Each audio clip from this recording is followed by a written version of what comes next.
government, not opinions of senators or governors. What you need, if you can follow me now, a pilot used to look out of an airplane when I was a kid, and he'd say, I'm about a mile high.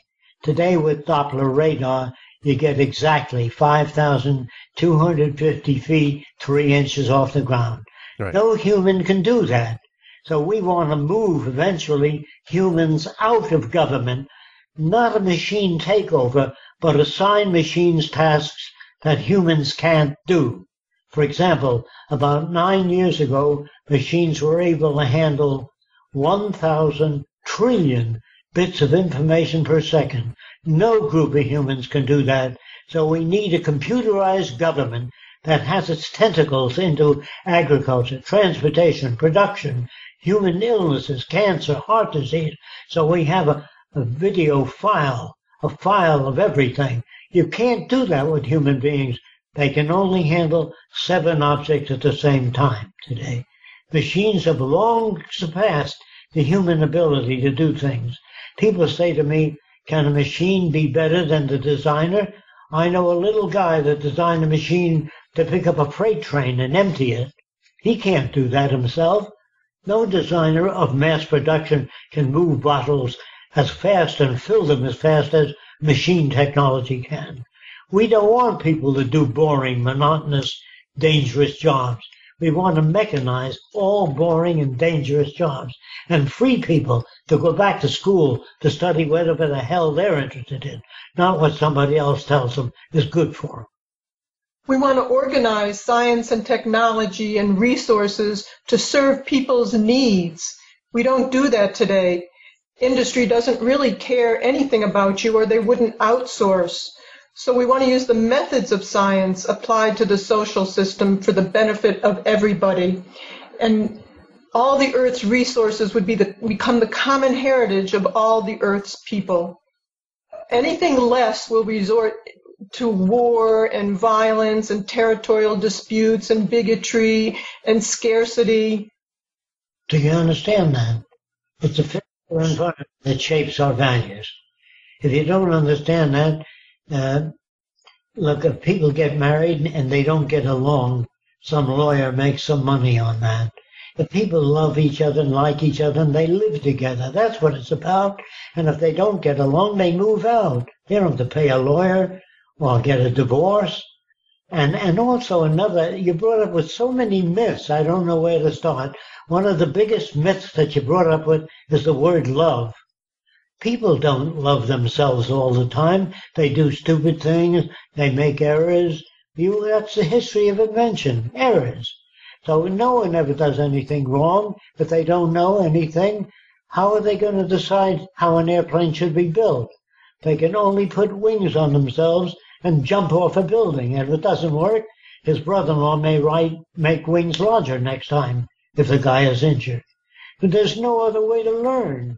So they say people make mistakes. They don't make mistakes. They use whatever tool society gives them. And if they don't work, they have a nervous breakdown.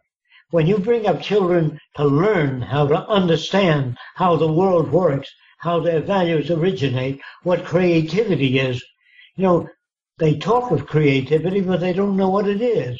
Creativity is taking known elements and putting them together in unique ways. We don't have any understanding of that today in our schools. There's no indication of how we get to be the way we are.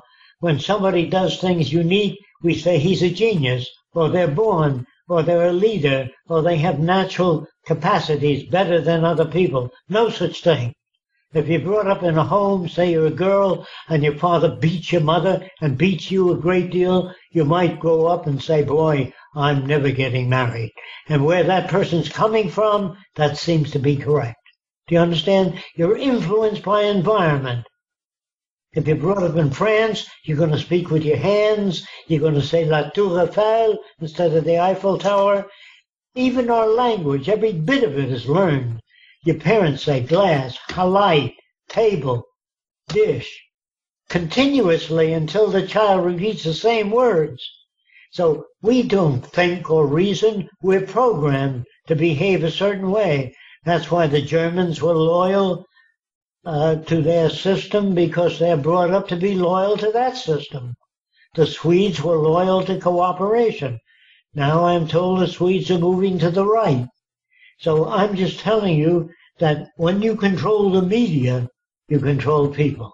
And when you live under a system that uses money and keeps things scarce, and few nations control most of the Earth's resources and the rest have practically nothing, and competition and beating the other person gives you advantage in this system, and everybody is out for themselves, you have to take care of yourself, you have to educate yourself, you have to get money in order to get medical care, then you're going to get aberrant behavior. You're going to get people in tremendous stress.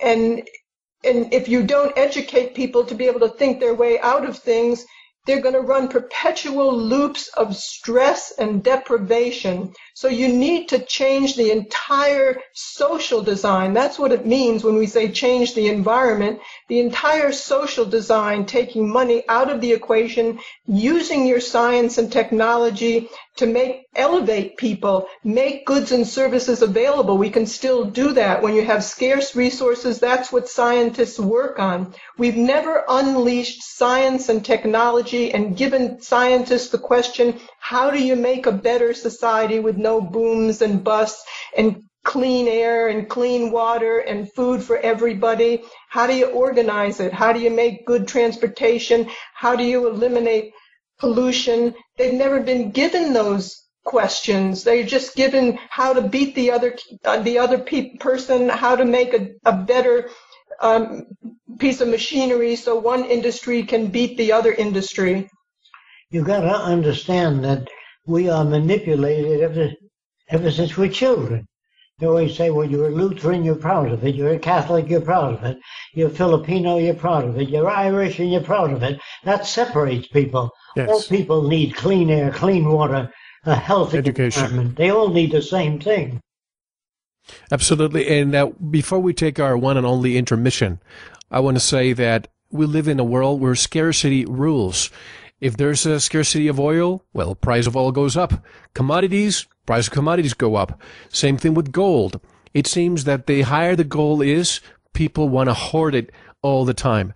But in your vision, how would you address, I want to get your answer when we return from our intermission, how would you address greed within your system? It seems that people, perhaps their environment, causes that greed. But once again, how do people get in touch with your work and learn more about the Venus Project? Check out thevenusproject.com, T-H-E, Venus Project. You need thevenusproject.com. And we have a lot of books and videos on our website as well that we produce ourselves, so it does help support the project. And there's so much free information on there as well if you can't afford to get the books and videos. So check it out, and check out Zygeite's website, zygeitesmovement.com, and Zygeite's Addendum and Zygeite's Moving Forward as well, the movies that Peter Joseph did. Absolutely, and we have links on our website. We are so privileged to have Roxanne Meadows and Jaque Fresco here.